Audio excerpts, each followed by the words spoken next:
Hello dear friends, welcome back to our channel the career grow academy.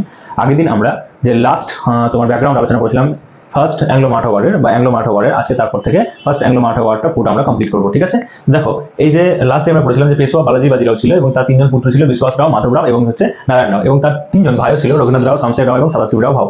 তো last যুদ্ধে শামশের রাও, সদাশিব রাও ভাও এবং এইদিকে বিশ্বাস রাও তিনজনে কিন্তু মারা যায়। তো এর কিছুদিন পরে তোমার কি হয়, বালাজি বাজিরাও নিজেও কিন্তু মারা যায়। তো বালাজি বাজিরাও মারা যাওয়ার পরে তার যে পরবর্তী তোমার সিংহাসনে বসানো তাকে কাকে বসানো হয়, মাধব রাওকে বসানো হয়। কিন্তু এদিকে রঘুনাথ রাও কিন্তু কি ছিলেন তখনও বেঁচেছিলেন, তারও সিংহাসনে বসার একটা তোমার ইচ্ছা ছিল। কিন্তু যেহেতু মাধব রাওকে বসানো হয় সেহেতু সিংহাসনে থেকে বসতে না পেরে কিন্তু মাধব রায়ের বিরুদ্ধে নানা রকমের ষড়যন্ত্র করতে থাকেন। এটা জানতে পেরে মাধব রাও কি করে, তাকে শনিবার ঘরের যে তোমার কারাগার হইতে তাকে বন্ধ করে দেয়। তো বন্ধ করে রাখার পর এরপরে কিছুদিন পর মাধব রাও তার মারা যায়। কিন্তু মাধব রাওয়ের সময় কি হয়েছিল, তার অ্যাডমিনিস্ট্রেশন খুব ভালোভাবে চলছিল এবং শক্তিশালী একজন অ্যাডমিনিস্ট্রেটিভ হিসেবে তিনি কাজ করেছেন, চালিয়েছেন। এরপরে মাধব রায়ের পর তার ভাই নারায়ণ রাওকে রাজা বানানো হয়, পেশোয়া বানানো হয়। এটাতে রঘুনাথ রাও কিন্তু প্রচন্ড কি হন, খেপে যান। কারণ কি, তিনি ভেবেছিলেন তিনি সিংহাসনে বসবেন কিন্তু তিনি সিংহাসনে বসতে পারছিলেন না। তো যাই হোক তিনি কি করেন, একটা আবার ষড়যন্ত্রের মাধ্যমে নারায়ণ রাওকে কিন্তু মেরে দেন এবং নারায়ণকে মেরে দেওয়ার পরে তিনি এবার সিংহাসনে বসার জন্য যে রেডি হচ্ছিলেন, সেই সময় কি হয়, একটা বিখ্যাত মন্ত্রী নানা ফডনবিস, তোমার নাম চলে থাকবে, সেই নানা ফডনবিসের নেতৃত্বে কি হয়, তোমার একটা কাউন্সিল গঠন করা হয়। সেই কাউন্সিলের নাম হচ্ছে বারবার কাউন্সিল, যেখানে কি ছিল, নানা ফডনবিসকে নিয়ে তোমার টোটাল 12 জন ছিল এবং আরো 11 জন কিন্তু মিশ্র ছিল।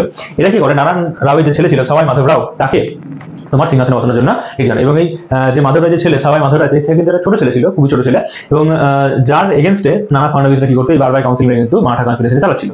তো এতে কিন্তু কি হয়, রঘুনাথ রাও পর্যন্ত রাগ হয় এবং সেক্ষেত্রে রঘুনাথ রাও কি করে 1775 সালে তখন ব্রিটিশ ইস্ট ইন্ডিয়া কোম্পানির যে মাদ্রাস আছে সেখানে তার সমাপন হয় এবং তার সঙ্গে তাদের সঙ্গে টিটি অফ সুরাট সাইন করে। তো ব্রিটিশ ইস্ট ইন্ডিয়া কোম্পানির সঙ্গে টিটি অফ সুরাট সাইন করা হয় 1775-এ। এখানে কি ঠিক হয় যে রঘুনাথ রাও ব্রিটিশদেরকে ব্যাসিন এবং সালসেট এটা দু জায়গায় দেবে এবং এর পরিবর্তে ব্রিটিশরাকে কিছু সৈন্য দেবে এবং যার সৈন্য মধ্যে যুদ্ধ করতে যাবে কাদের সঙ্গে, মারাঠাদের সঙ্গে। তো ফার্স্ট অ্যাংলো মারাঠা ওয়ার এখানে তোমার স্টার্ট হয়, দেখতে পাবে। দেখো এখানে মারাঠাদের তরফ থেকে কে তোমার লিড করছিল, সেটা হচ্ছে হরিপাল ফারকে, এবং ব্রিটিশের তরফ থেকে লিড করছিল কে, রাঘবা এবং ব্রিটিশ ইস্ট ইন্ডিয়া কোম্পানি।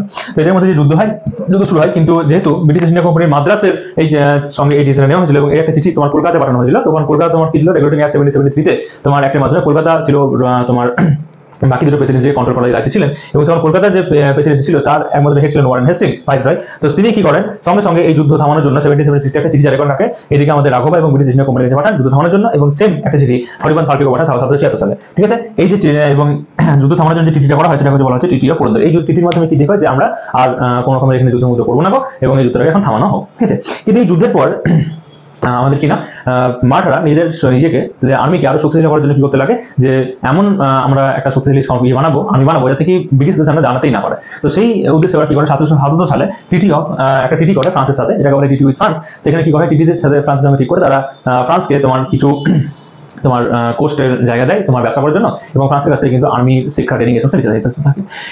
এর ফলে কি হয়, এই ঘটনাতে ব্রিটিশ ইস্ট ইন্ডিয়া কোম্পানি পর্যন্ত ক্ষুব্ধ হয় এবং তারপরে আবার ব্রিটিশ ইন্ডিয়া কোম্পানি তাদের বিরুদ্ধে যুদ্ধ করে দেয় এবং আক্রমণ করে দেয়। এবং এইবার এদের তরফ থেকে মারাঠা তরফ থেকে লিড করেছিল মহাজি সিন্ডে, এবং ব্রিটিশ ইন্ডিয়া কোম্পানির তরফ থেকে আসছিল যুদ্ধ করতে। তো এবার মহাজি সিন্ডের সঙ্গে ব্রিটিশ ইস্ট ইন্ডিয়া কোম্পানির তালেগামে একটা তোমার যুদ্ধ হয় এবং মহাজি সিন্ডে তাদেরকে হারিয়ে দেয়। এরপরে মহাজি সিন্ডে খাপালি কাছে যে তোমার ওদের আর্মির ছিল ব্রিটিশ ইন্ডিয়া কোম্পানি, সেটাকে হারিয়ে দেয় এবং পরে ওয়াদগাঁওয়ের কাছেও তোমার কি হয়, তোমার একটা তোমার ব্রিটিশদেরকে হারিয়ে দেয়। এবং এরপরে 1779 সালে 1779-এ টিটি অফ ওয়াদগাঁও সাইন করতে হয় কাদেরকে, ব্রিটিশদেরকে মারাঠাদের সঙ্গে। এবং টিটি অফ ওয়াদগাঁওতে কি ঠিক হয় যে যেটা জায়গায় যা নিয়েছে সেগুলোকে ফিরে দেওয়া হবে এবং তারা কি করবে, তোমার এখান থেকে সরে যাবে। ঠিক আছে, ব্রিটিশরা কোনোভাবে কিন্তু রঘুনাথ রাওয়ের সঙ্গে যে তোমার করছিল সেগুলো কিন্তু আর লাগবে না।